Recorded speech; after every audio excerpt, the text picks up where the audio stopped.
My brother tried to sabotage my wedding, and my parents helped him do it. My unhinged brother demanded I end my engagement so he could pursue my fiancée. When I refused, he lost control.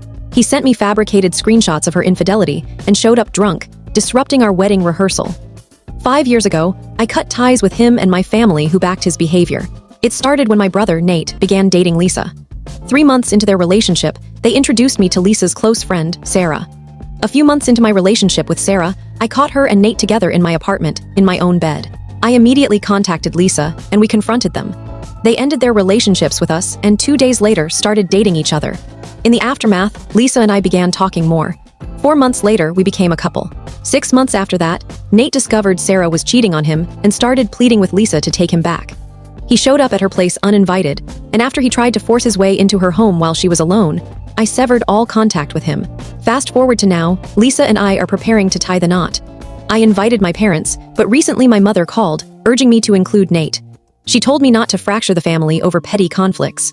I stood firm, saying Nate wasn't welcome, but she wouldn't listen. Eventually, I uninvited both her and my father. Moments later, Nate started bombarding my phone with messages. I ignored him at first, but as his texts turned into relentless calls, my curiosity got the better of me.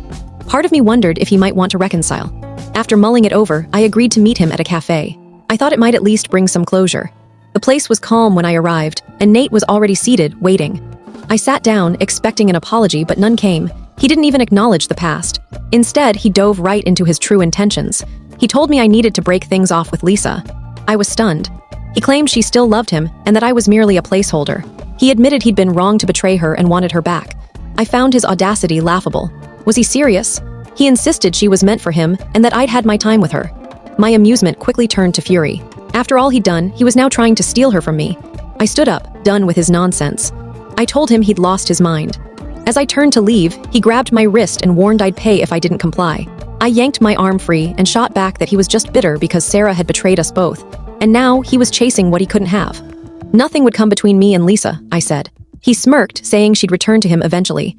You'll see. I left without another word. The person who ruined my last relationship was now trying to sabotage this one. When I got home, I told Lisa everything. She was shocked but not entirely surprised. I always knew he was unstable, she said, but I didn't think he'd sink this low.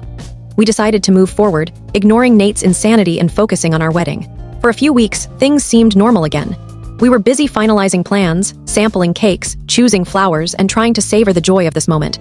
But then the messages began.